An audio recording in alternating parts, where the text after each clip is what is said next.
Siemanko! W ubiegłą sobotę do MMA Academy przyjechał Alainem Pozo, główny trener ZR Teamu z UK.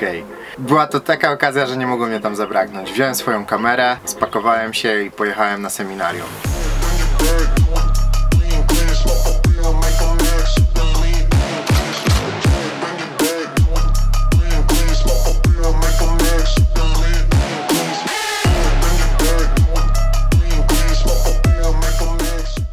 Najpierw Alain pokazywał technikę Fishnet, którą najlepiej on sam wytłumaczy. He does a long step back, okay?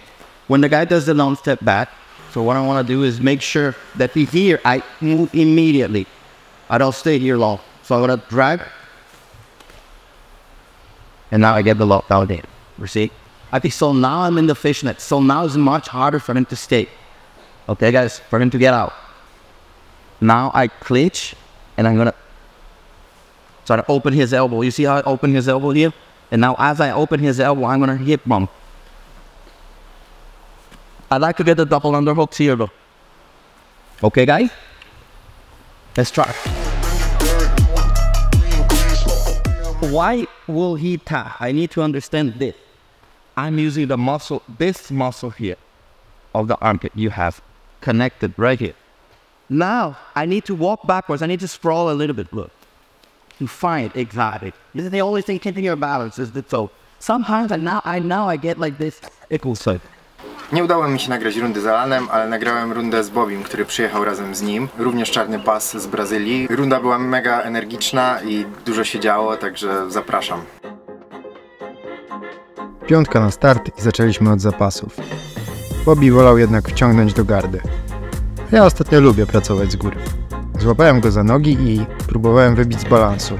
Kiedy przeciwnik łapie równowagę, łatwiej wypracować i złapać bodylocka. Ale nie udało mi się tym razem spiąć rąk. Bobby wykorzystał swojego underhooka, rozciągnął mnie i prawie wziął plecy.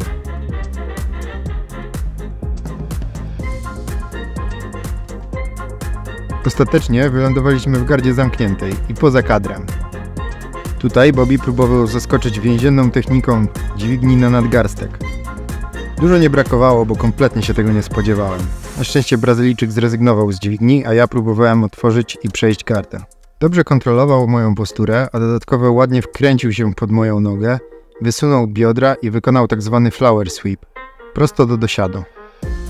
Moje ręce powędrowały na biodra przeciwnika i jak tylko zrobiło się trochę miejsca, zastosowałem ucieczkę keeping escape. Może i wygląda trochę śmiesznie, ale działa. A co więcej, od razu można atakować nogi. Bobby świetnie się bronił, ale zacząłem zyskiwać kąt do wzięcia pleców. I tu przeciwnik znowu mnie zaskoczył, tym razem footlockiem. Byłem gotowy do klepania, ale Bobby znów odpuścił. Może po prostu nie chciał mi zrobić krzywdy albo uznał, że klepnąłem. Wylądowałem na górze i zacząłem znów przechodzić otwartą gardę. Tym razem chciałem zastosować high step pass, który pokazał mi Manolis z BJJ na ostatnim seminarium. Bobby jednak świetnie wybił mnie z balansu, a że odsłoniłem plecy, to od razu zaatakował. Złapał kontrolę i od razu mataleo. Broniąc się przed tym duszeniem, najpierw skupiamy się na górnej ręce. Dopiero później jesteśmy w stanie pokonać rękę duszącą.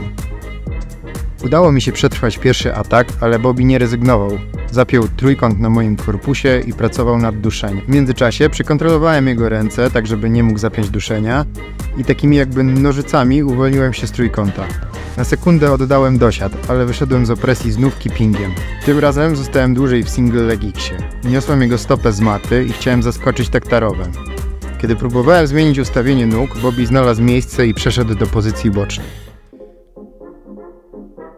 Chciałem wam na chwilę przerwać, ponieważ ostatnio założyłem konto na profilu Buycoffee, na którym możecie wesprzeć moje filmiki. Jest to forma zrzutki na twórców, coś jak Patronite. Link do Buycoffee zostawiam w opisie. A po chwili siłowania do dosiadu. Może się domyślacie, ale od razu zastosowałem keeping escape. To już trzeci raz. Teraz to ja zostałem na plecach i Bobby próbował przejść gardę. Po chwili badania się spróbowałem wrestle-upu.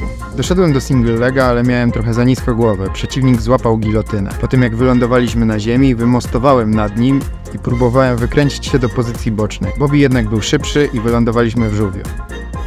Uciekając z żółwia, próbowałem wkręcić się po nogę, ale oponent wybronił. W tym sparingu było mega dużo akcji, bardzo dobrze mi się sparowało z Bobbym i właśnie już za chwilę miał się skończyć czas. Po mega wyczerpującej rundzie z Bobbym poprosiłem Alana o krótki wywiad. Wywiad jest po angielsku, ale dodam napisy, także się nie przejmujcie. Hello, Alan. Hello. So, how do you like the stay in Poland? It's not your first time here? Oh, I've been many times. I lived a little bit here. I spent 2 months here with Roberto Atala from River Club. Oh, Wrocław. okay. He is still here? No, he left. He's a Brazilian guy, spoke fluent Polish. He was my coach a little bit sometime. I learned a lot with him. Named Roberto Atala he's the founder of Rio Grappling Club, which is a big team in the middle. Yes. We have some friends from Rio Grappling. I would like also to visit them. Yeah. Maybe with my camera. Yeah, Atala, I learned a lot with him. He used to live in the UK, and then he moved with the Polish students here. And I have to say, there's a lot of ignorance when it comes to what Poland is. In a lot of countries, maybe America, some people in the UK, or even Brazilians, that you think Poland is going to be some Leningrad, really Soviet Union, broken back in the 80s. And then when you come, I tell you, every single person, if you come to Poland, it's hipster. Yeah. The food is amazing. The coffee is amazing. It is like in any other developed first world country you go to. But there is a difference, which is extremely safe. It's unheard of any robbery or stealing here. I mean, maybe if you're a local, you've heard of some stories, but it is extremely rare. It's very safe and clean country. Yeah, and you'd be surprised because also you think it's going to be some just horrible soup that you're going to drink as well, and everybody drinks vodka. And I never drank vodka the entire time I've been in Poland. I only had beer here. The food is amazing. Is one of the best cuisines, I think, in the world right now, I think. What is your favorite dish? Well, I think honestly, I really like the Grandma's Cafe, the Soviet Union, the communist style ones. Okay. All the ladies, they make this. They make the. I know. They make the pork with the potatoes, and Yeah. that is so cheap. It's £2.50, I think. Yeah. For a whole plate of food, and it's incredible nutritious. It's amazing the taste. And then you have the quality of the individual foods, like the bread is really good. Yeah. The food is organic, and everybody picks the eggs from their grandfathers. Mateusz, I have eggs from my grandfather's house. Yeah. And I have this, that jam that my mother made the jam. So it's extremely organic. This is why you can tell why Polish people are Polska siła, Yeah. The food is very healthy, very organic, Yeah. There's not much trash food here. Hopefully there will never be. Which I think now also cities like Warsaw and Krakow are becoming more international cities. You can see more immigrants now moving into them. And it makes sense because, it's a safe country. It's extremely clean. And the people, again, it's a different culture with a sense of humor. But once you get to know Polish people, they are extremely open. Yeah. It's not like you're going to walk into a Polish city, walk into a random person in a restaurant and say, "How are you doing today?" That doesn't make sense here. Yeah. I don't know how I'm doing today. It's a different. Yeah. This is a very different culture. You need to know the person first to have a conversation. It's not really common to just start the conversation like that. You're Brazilian. You spent some time in US, and now you are living here in Europe, in London, right? Can you say something about how did you came to Europe? Why did you choose to move here?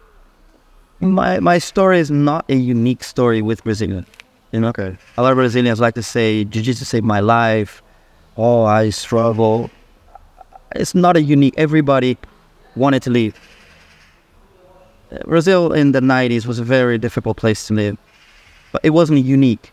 There was violence, but my friends witnessed the same violence. Their parents, my mother witnessed the same violence. We had to live, Okay. We're not tough or any different than anyone in Poland. It's just that we are exposed to poverty.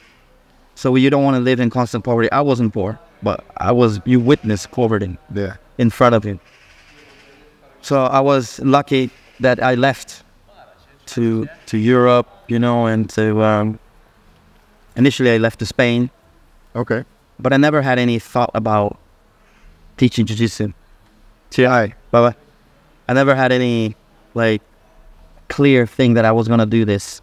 Okay, I'm gonna teach jiu-jitsu. Because when I came to Europe, also jiu-jitsu, because when jiu-jitsu started to build up in my hometown, I left my hometown. Okay. And then I came to Europe, so I regressed 5 years back. Oh. Because it was in its infancy when I came to UK. I came to UK in 2000, maybe 2001, 2000, I forgot. But it was very early days. Oh. So I kind of regressed again. I had to kind of start everything again with, you know, the techniques were very limited and, you know, everything was very limited again, you know. You say techniques was limited, but mostly you use the same techniques. You don't need to know so many techniques to be the best. I think you need a speciality. You need to have a speciality on something. Like, for example, this guy, I forgot his name, the Fishnet, you know? He's a Canadian guy. I know. Okay. Canadian guy. This is his speciality. Okay.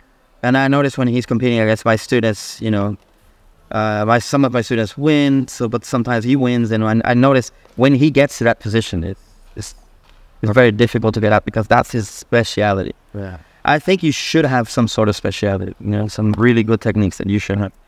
But I think you should be aware of the basic jiu-jitsu as important as the new trend. Always try to follow.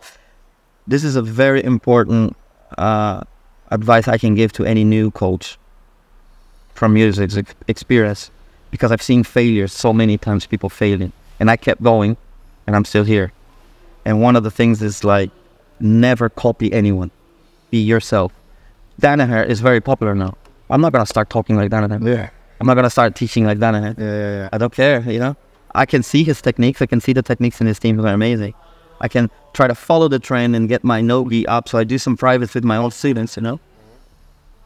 But I am myself, you know. Yeah. And I'm not gonna change myself. So I see a lot of people, like back in the day, it was the Mendes, so they try to talk like them, they try to become religious, they try to be in bolo. Okay. They do a lot of drills, and before that, it was the wrestling era, the MMA era. You want to be yourself. Okay. Yeah, that's good advice. What is sign for you to give the higher belt? And for example, when do you know that somebody deserves the black belt? Black belt is many years of craft, of hard work, and I know when the person is ready. My student was about to get the black belt. He knows he's ready. It is very rare that I ever gave a black belt, and I don't think I ever did. That someone said, "Oh, actually, I don't deserve it." Never happened. Okay. Everyone that gets to that stage is experienced. My number one thing is, if you're in a black belt, you can be a brown belt really good, and you can tap that black belt, but the experience is completely different. So if you can get a group of people and teach them and take to a very small tournament and these guys can win, that means you're a coach. Okay. One match, they can win 1 or 2 matches. Or you can, even if they lose, you can manage to bring them back again, you know? So I think that is getting experience. Understanding the techniques of jiu-jitsu, understanding everything, the takedown, all the process of takedown, guard pass, sweeps, back paints, you know, being knowledgeable in that, and being open-minded. I have friends, old school friends, that look at things, always look at things, new things, and say, this doesn't work, this is terrible, this is terrible. And now they're really lost in time, and they're still in the 90s, you know, so open-minded. Someone that has a proper attitude within the class, you know, someone who's horrible to the students, I don't know, has a relationship with female students in the classroom, you know, like toxic environment. I think as good as this person is, I don't think they deserve that, you know, that belt. Other people have different opinions. They think it's just a skill, but within all of that, I think the person is ready for the black belt. Okay. And from the other side, we heard, for example, Islam Makachev said a few times that many black belts shouldn't be a black belt, and he meant the skill only, probably. And I mean, because in MMA, many competitors received those belts where not always they have proper skill to receive them. I think so. I also think, well, I don't think the skill set, but we're talking, Makhachev is a high-level athlete. Let's see how Makhachev will do against the black belts in ADCC. Yeah. I want to see Makhachev against Greg Jones and things like that, and then we can talk. Yeah. Because if he's talking about the 50-year-old black belt who works in the bank and does jiu-jitsu as a hobby, and after he's been training 12 years, he has the knowledge, and he can beat other 50-year-olds, I think he's wrong.